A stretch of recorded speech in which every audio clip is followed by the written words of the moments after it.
Welcome to Ask a Pro with Brock Montgomery, where pro athletes, coaches, and high performers share their stories, lessons, and advice to inspire the next generation. Each episode, I bring in questions directly from players and listeners so you can hear answers straight from the pros.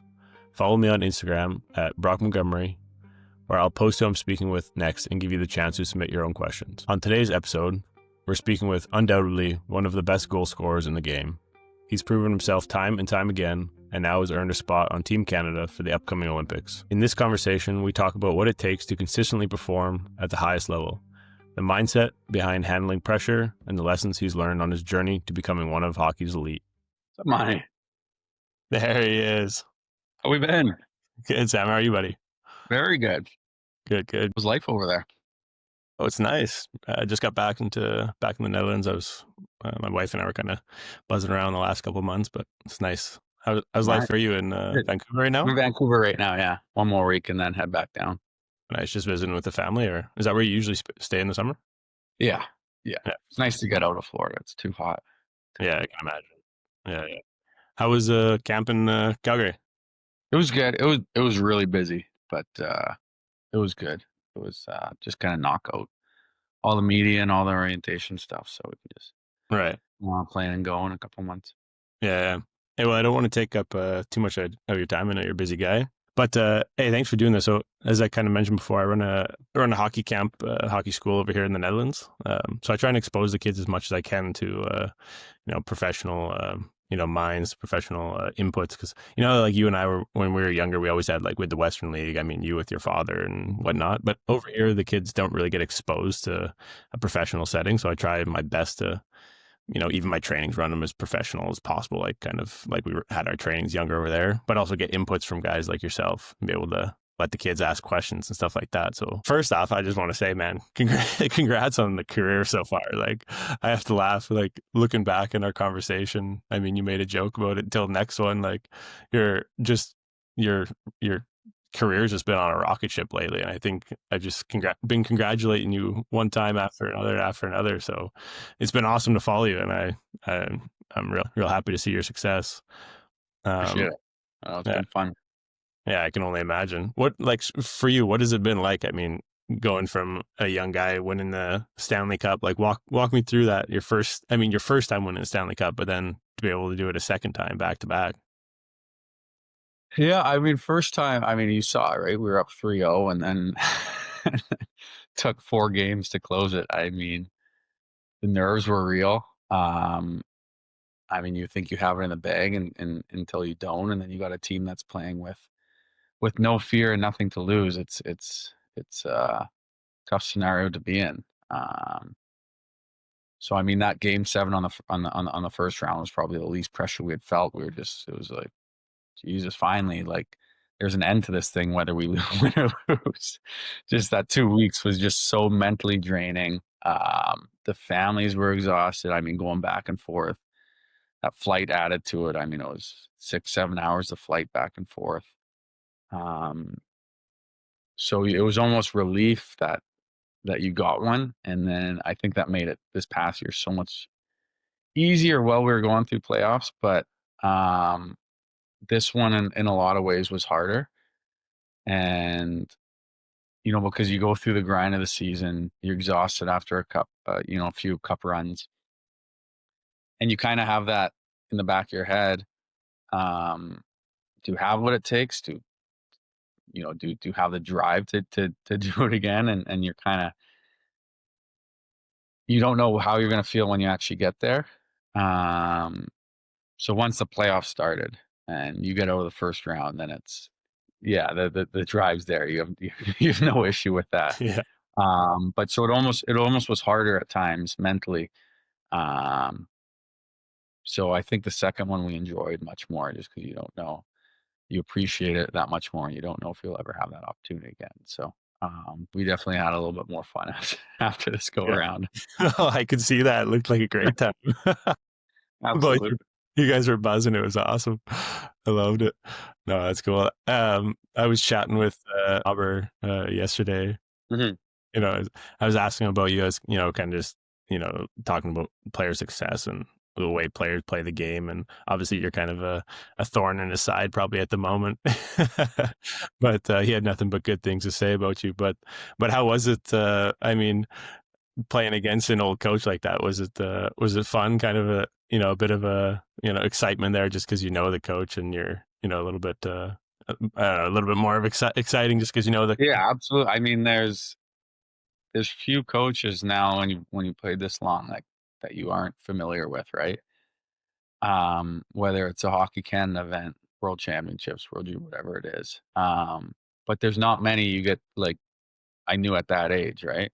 Right. Um, so I think it's been interesting to I mean, I was just with a bunch of the Oilers players, this past week, like you said. Um, I mean, I was 15 and 16 when I barely remember him as a coach systems, all that stuff, but I mean, he was a good guy. So, hearing what hearing what they feel of him is, is good to hear, and you see it, from the outside. But they all love him in Edmonton. It's no shock he's had the success he's had when he's come in. Yeah, and that kind of takes me to one of my. I just got a couple questions before I get into the my students' questions here. But playing for Paul Maurice, how is that? Like, what kind of coach is he? I feel like he has a bit of a different mentality than a lot of coaches. Maybe can you just share a little bit of insight on his daily coaching habits and how he treats the players and everything? It's incredible. I mean, I haven't been around anything like it. Just the control he has, his speeches, how he approaches us, how he approaches the game, on a personal level, but on a tactical level as well. I mean, some of the adjustments he's made over the playoff runs, mid series, team to team. Um, I mean, you lose a game, you go into the rink the next day, and especially in a playoff series, like you lose a game, and it's the world's ending, and then you go to the rink the next day, it's laid out for us exactly why we lost that game, and that doesn't always happen. Um, but I mean, right when he came in day one at camp a couple of years ago, just took control of the room. Guys responded. Guys appreciated it. Um, lets us be us. He's such a good person, but he's got such a good knack on knowing what to say, what to do at the right times. Right. Yeah. Yeah. I enjoy watching even just his press conferences, the way he handles himself, and I feel like that would be a pretty cool coach to play for. So I think Absolutely, yeah. yeah, nice. And Sam, how is it? I mean, for you, obviously, kind of maybe you're not thinking anything different, but again, congratulations on getting named to Team Canada. Obviously, I mean, you got listed among some pretty high name guys, but you've obviously excelled your career to be in that category now. So congrats on that. But are you preparing yourself any different this season? Knowing that you are going to play in the Olympics, like are you preparing any different? Are you trying to continue being the same Sam? I think the last couple of years of playing so far, I've kind of learned how to um, almost do less to recover, um, but still be in the best shape I can going into next season. It's not just about game one. I think naturally after playing long postseason, you're gonna be more fresh game one. I think it's game 30 to 60 and then to 80 that you feel a little bit more. Um, but you always go through kind of ups and downs throughout the season, both mentally, physically. Mentally, it's not going to be an issue to be ready for February, but I think most of what I'm doing now is to prepare for, to stay as healthy as I can and as fresh as I can for the full season. I think I think you look at a lot of teams, the January schedule is pretty insane for most teams this year. We're on the road pretty much all of it. I think we play 16 or 17 games. So I think, yes, to answer your question short, yes, the preparation is there now. But I think as you get into kind of, December, January, you're gonna have to do a couple different things to be at your best come February. Because I mean, we went through it last year. We had 8 guys at 4 nations, and we're probably gonna have more guys at the Olympics this year, just with the more teams. So Kind of everyone's going to be in the same boat, trying to be at their best by February. But I think it's just rest when you can. Throughout that January, it's going to be tough, but bank up as much sleep as you can, and probably don't swing the club as much through through December and January as I would have in years past. Yeah, I can imagine. Yeah, I was thinking that you're just be loving down in Florida, being able to golf down there. Hey, are you guys able to golf quite a bit through the season, or Yeah, we have a couple of us belong to a course. It's really close to us. It's a couple minutes away, so that's pretty nice. we get the wives out, play a par three course or play nine, whatever it is, and just to get out there for a few hours. That's awesome. All right, I'll get into some of these questions because you actually kind of touched on it, just your mental prep and stuff going to the season. A lot of questions that I got from the kids. I had about probably 60 kids from this group, and I think probably half of How them old are these guys? they range. So some of them are anywhere from U10 to U23. I have a couple kids actually just heading off over to Canada. A couple of them are going to Okanagan Hockey Academy there. Oh, Uh, perfect. yeah, a couple kids going to Sweden, and then a couple of them are a lot of them are young kids too, just starting out. U13 kind of thing. For them, nice. Yeah. One of the questions that came up a lot was how I've always thought even our short playing time together, I always thought that you were so well mentally stable. Like even the highs and lows seemed pretty consistent for you. You never seemed to get super high. You never seemed to get super low. And a lot of the questions here are just one of the first ones is how do you stay motivated when you're not scoring? Like when things aren't going your way, how are you able to keep that maybe get that confidence back? It's tough. I mean, you go through it when the saying one goes in, a lot go in. Like once you see one go in, and you can almost feel it changing, and then your confidence kind of builds off of that. Um, most of that's all preparation. What you're doing, what you're doing outside of the actual game. Whether I'm scoring, whether I'm playing well, or whether I'm going through a little bit of a lull. Um, I pride myself on doing the same things, preparing the same way. Um, and when you do that enough, you know you're going to go out there and you're going to give yourself the best opportunity to produce or to succeed. Um, it's it's easy recovering, getting on the bike, getting in the gym when you're doing well. It's easy waking up, going into rank, knowing you're gonna watch video on a game you scored 2 or 3 goals, you know? It's tough. It's tough going to the rink and doing those things when you're in a bit of a slide or your team's not doing well. Um, so you just have to stay consistent in your preparation. You have to keep putting in the work, and ultimately what you do the day before the game or the weeks before the game, um, that's what's gonna give you confidence, to succeed on any given night. Yeah.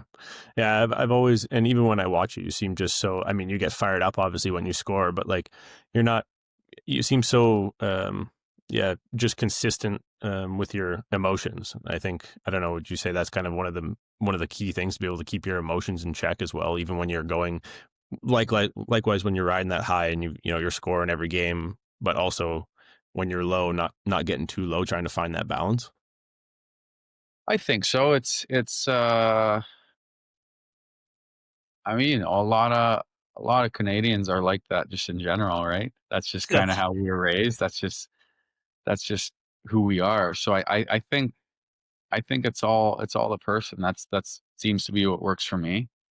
Um, I think what I've learned kinda going to Florida is there's definitely a benefit, to have that confidence in yourself and your team, and ride that a little bit more.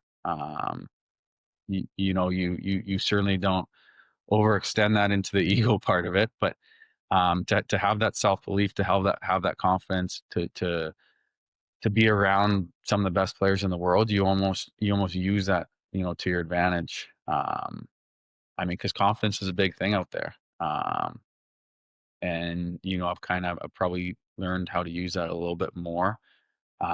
Certainly my last couple of years when you see the, like you said, see the puck going in the net a little bit more, or see your team winning a little bit more. You're just in a different environment. So it's definitely a fine line. But with that being said, yeah, composure and not getting too high, not getting too low is something that I focus on for sure. All right. Next question here is from Oxo. He's one of the young kids heading over to Canada this year. Before I get into the question, when I was talking with Nobber the other day as well, I hope you don't take offense to this or anything, but from my perspective, when I look at you playing, like I don't mean this in a negative way. I think you're one of the most elite players there are, and you excel in all of your categories. But I don't think, just this is just my opinion, I don't think when I look at Sam, I don't think you excel in, speed or agility or whatever it may be. I think where you're like physical attributes, I mean, I think you're so well rounded as a player. But where I think really sets you apart, you can touch on this, but is just your Nauber said Sam's a cerebral player, and I think you know the game so well. Like even when we were younger, I always would think like, man, like Sam is just always he's always scoring, he's always in the right spot. And I think even when I watch your game, you're so well rounded as a player, but there's those players that are so well rounded as a player, but you seem to understand the game a lot more than others, and that's just my opinion. And Oxo asks, what set you apart as a junior player and helped you get drafted ultimately and get you to where you are now? I mean, certainly the way I think the game was probably what set me apart. I mean, there's a couple things to the start of your point. No, I'm not the fastest. I'm not the most uh, agile, but what I've learned to do is, I can train for, you know, 30 sessions a week and I'm still not going to be the fastest. I'm not going to be the strongest, but what I've done over the years, especially when I was kind of 19, 20, a year after my first year, was I trained in a way that I can go for a long time. So when guys get tired and, halfway through the year, you know, try and find another gear or I can play a little bit longer, you can handle more minutes. So, try to try to put my body in a position where I can stay healthy for as long as I can. Um, and I can keep my peak. It might be someone else's peak, but I can keep my peak for longer. So that's kind of where my mindset was on how I can get an edge physically. Because, like you said, I'm not going to be the fastest out there. Um, sorry, what was the second part of the question? Yeah, just more or less just what kind of sets you apart, like what you think kind of the biggest attribute is to where you got to where you are now. Right. Well, I think like from junior till now, the game What's changes. kind of made you be so consistent, I suppose. Yeah, the game changes. So I'm a different player out there than I was in junior. For instance, when I went, in junior, I was a half wall guy. I had the puck on my stick the whole time on the power play and whatnot. I was a centerman mostly. Went to Buffalo. I moved over to the wing. We drafted Eichel. Certainly, I probably wasn't going to be on the half wall anymore. So I had to kind of learn, okay, how do I adapt and get myself on the power play, as much as I can. So then I switched to goal line, net front. Had to learn that position.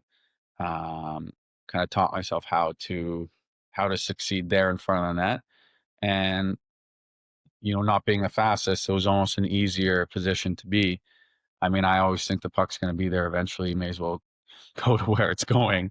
Yeah. Um, some people, view it as a dirty area to score the goals, but that's where 95% of the goals, are scored. So, I mean, that position very well as well. So, Well, yeah, you um, used to just shoot pucks off me and score all the time. exactly. So that's why Um, I always joke when people ask me how I scored that many goals that season. I said, well, Sam just shot the pucks off me in front of the net, so it was easy. yeah, and then moved to Florida. We trade for Kachuk, who's obviously one of the best goal line players as well, and we got Barkov.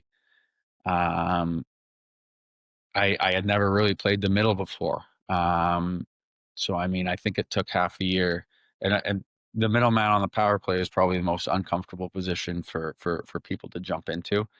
Um, having those guys around, it just took us probably half a year to figure out um, where to read off each other, and now it's a spot, not only power play, but 5-on-5 that I feel most comfortable kind of in around the slot. So, I think it's just a lot of learning, adapting, figuring out new ways to have success. And when I And sorry, go on. I was gonna say, and when I look at like your physical attributes, obviously one of the kids was asking here as well. But your shot is so you have one of the most accurate shots in the NHL when you go to your physical attributes. Your shot is just.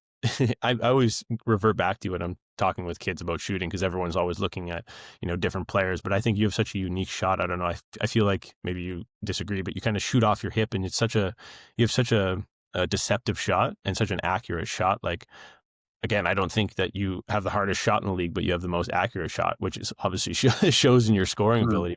Some of the kids Well, are asking, do you remember back? Like, I didn't have a great shot back in junior.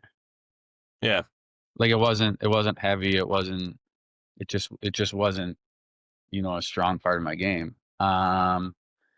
Yeah, I think probably it took about 6-7 years for me to figure out my curve and my stick.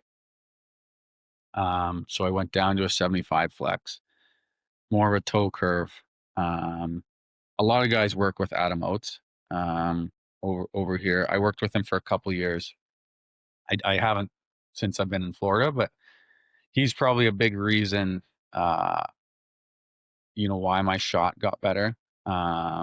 You talk about it out of the hip. That's where it looks like. I mean, he would always explain it to us that you're trying to shoot, you're trying to torque your body. So if you were behind a car and you're going to lift it up, you're going to lift it up from the back, and you're doing almost like a deadlift. That kind of motion through your hips, through your obliques, and through your glutes. That's kind of where the power comes from, and it kind of just shifted my perspective on it. Um, so I've kind of learned how to use my full body, or the middle part of my torso, my core. I kind of use that all more in creating power. Obviously, using a 75 flex helps for that, and the toe curve. But a lot of it in the slot is the puck's got to be in the right spot. So whether I mean, I got some pretty good guys putting it in there, but whether you have to make one touch to put it in the right spot, the quicker you can do that, the better you'll be. all right. Yeah, I mean, whatever you're doing is seems to be working. So, um, what next year question from a young kid here? He's 12 years old. Um, what advice would you give a 12-year-old hockey player? Maybe thinking back to yourself, I suppose. What would you tell your 12-year-old self, or tell a young 12-year-old that's aspiring to make the pros? All young kids, play as many sports as you can. Especially at that age. I mean, I don't think there's a sport I didn't play um, growing up, because there's always going to come a time that if you wanna succeed with one, there's going to be a time to transition, and you're going to have to play that sport. The majority, if not all, to get good enough. But there's so many different sports that help you in others, whether it's racket sports, whether it's basketball, just the overall athleticism of it, whether it's soccer, to be able to run and dribble. There's so many things that can help, that can translate into other sports. Um, and like I said, there's going to be a time where you're going to have to transition and focus on one, if that's really what you're wanting to do. But I would just enjoy it as long as possible. Have fun with it, because this is what my dad always said to us growing up, to all our teams he coached: your definition of fun changes over the years. It might be going from playing 3 games in a hockey tournament, and playing kick the can or whatever game you are in between at the hotel with the kids, to training 6 days a week, to playing 82 games a year. So your your definition of fun has to change, but there's no more joy in the sport than you're gonna have right now. So enjoy it. Yeah. Yeah, it's good to hear that from you as well, because I also talked with the kids a lot about that, and the parents just I would you kind of agree with your perspective is not just only focusing from a young age hockey, like, I'm the Mhm, same as you, like, growing up, I played, football, baseball, basketball, hockey, what everything, and I think if I would've just focused on only hockey from a young age, I would've been burned out and probably not I'm who it's hard to say, but I have to agree with you, and I think, mhm. probably under the same, agreement or understanding as me. Yeah, absolutely. Yeah. Um, yeah, I know we don't have, tons of time left, so I just wanted a couple more questions here for Of you. course, yeah. Um, Cyrus is asking, who's been one of the toughest defensemen that you have to play against, and why is that? Toughest defenseman. Um, I mean, there's a couple different um, routes I could take.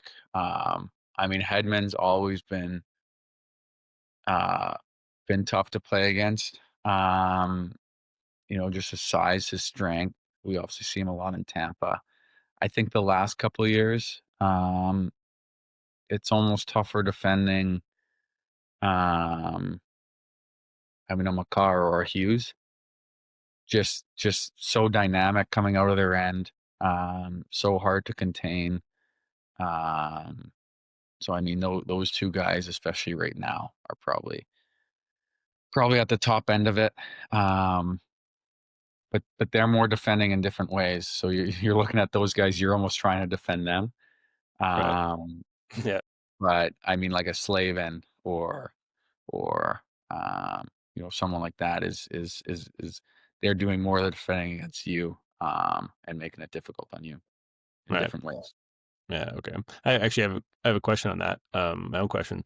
Um, as offensive as you are, yeah, I always talk with the kids, like, you gotta come back, you gotta play defense. Obviously, you won the Selke Trophy in, 2020. Was that last season or the season before? As a I was second to Barkey Right, this okay, past year. Yeah. yeah. But being one of the top defensive forwards, can you just speak on the importance of that and how that makes you also more offensive? Yeah, well, that's kind of our mindset in Florida. All of our offense comes from defending, um, being on the right side of pucks. And so, I mean, the systems we have in Florida were just kind of naturally how I played the game. It was more defensive minded. It was more be on the right side of the pucks, and like you said, not being the fastest. That's how I have to play. Um, some people are certainly going to cheat for offense, but we find we've had the most success when we're on the right side of pucks, turn pucks over, transition that way, um, and then you're in a position to attack right from there. So playing with obviously the best defensive forward we have in Sasha Barkov. We were both two defensive minded guys that didn't click right away. We didn't have the success right away. Um, and then kind of the second year when we kind of went back to it and Paul put us back together, when he first came in, um, or I mean, I think it was a second year.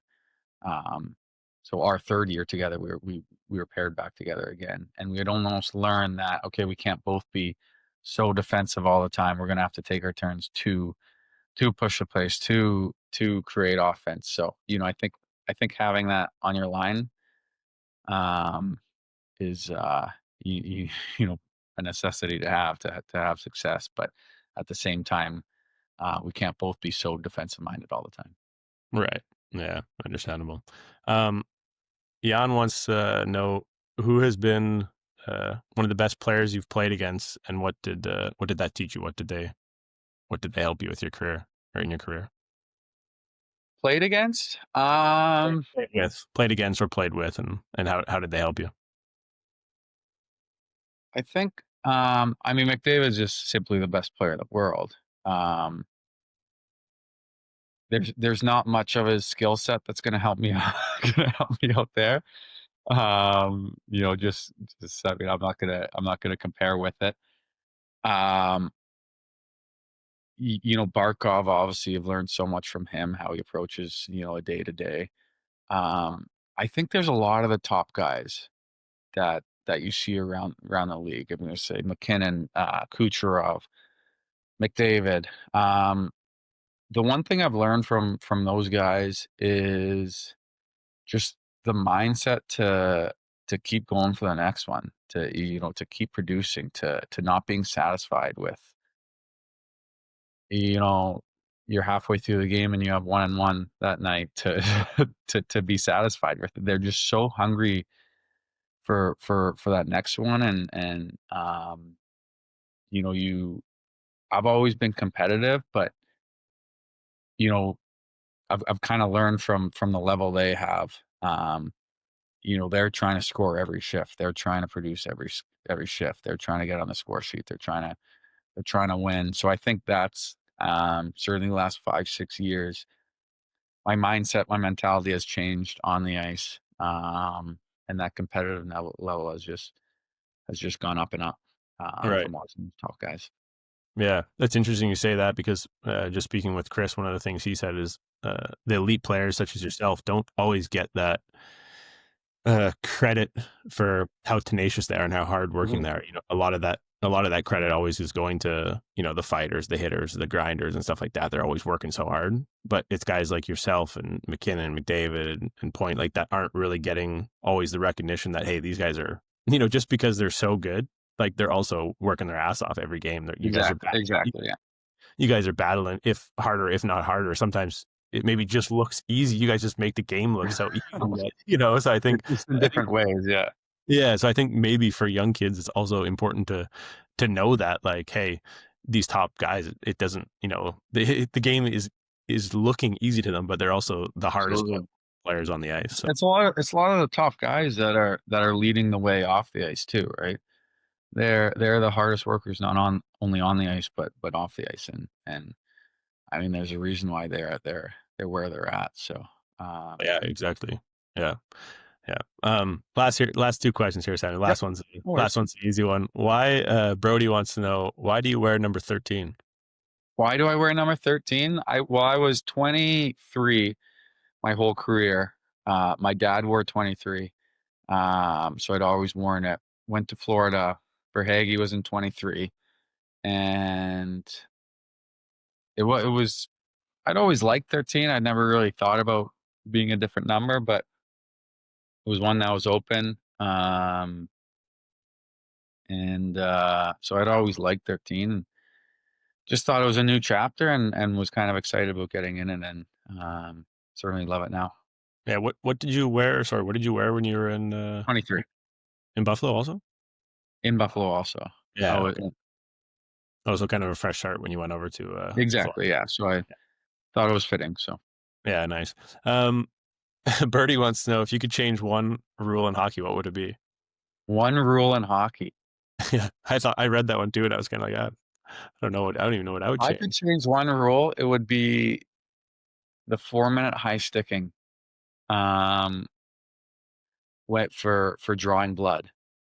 I think you can tap a guy and he's leaking, or you can hammer a guy and he's not leaking. If you want to keep a 4-minute in, I would say you could almost it could be under the ref's discretion, under how malicious it is, the intent behind it. Um, but I would think even the vast majority of some 4-minute minors are aren't much of the player's fault. Yeah. Yeah, So exactly. I just think some refs come over, they look, and it's like, oh, there's not enough blood. And so it's just for a game to come down to, if you're in the playoffs and it comes down to a 4-minute minor in overtime, that you see it happening, and it's just I don't know. I don't think it's really necessary the player's fault that a guy's bleeding, but certainly there's some high sticks that are more malicious or harder than others, and so if you want to keep it in some way, but that's something I've always disliked. But there's a lot of rules that have come in over the years that have helped the game. Yeah, yeah, true. Made it a little safer, a little more streamlined, For which is sure, nice. yeah, Yeah. Hey, absolutely. obviously being over here in Europe, football is huge. Soccer, as you know. I remember you always being a huge football fan. Are you still a big football fan? Absolutely. I just did a jersey swap. Thomas Mueller came to Vancouver a couple weeks ago. Oh, cool. So So I was able to meet him. Um, who's your favorite team and or player? I've loved Barcelona and Messi forever. So to have him in Miami is pretty special. All the Barca guys. Um, Busquets was at a game a couple years ago. Was able to chat with him and his family after. One of the nicest people you could ever imagine. So luckily in Miami, we're surrounded by it, and the World Cup's going to be exciting. I don't know if many many of your kids in the Netherlands will like to hear that I'm a Barcelona or Messi fan, but Probably not. I don't know. I'm gonna have to ask the kids. I always see them wearing the jerseys, but I'm not a huge fan, so I don't know even what jerseys they're wearing. But I'll right, definitely I'll that's definitely let fine. you know. But the World Cup should be exciting having it all around North America next year. Yeah, that should be awesome. Well, hey, Sam, I appreciate it. Make sure you say hi to Max for me. Will do. Yeah. Absolutely. And if you're ever over in the Netherlands, you and your wife, whatever, let me know. I'm gonna see if I can try and get over to one of your guys' games in the Olympics this year. But Okay, perfect. if Sounds good. you're ever over here, let me know. I'll try and get you out for a rip Perfect. around in the Netherlands. Absolutely. Sounds good. All right, buddy. Hey, best of luck for this season. Hopefully, you guys can do a three-peat, and good luck at the Olympics. Thank you. Appreciate it. Thanks so much. Good All right, catching buddy. up. Yeah, you too. Thanks for listening to Ask a Pro. If you enjoyed today's episode, make sure to follow and subscribe on Spotify, Apple, or YouTube so you don't miss the next one. And don't forget to follow me on Instagram at Brock Montgomery. That's where I'll post upcoming guests and give you the chance to submit your own questions. Until next time, keep asking, keep learning.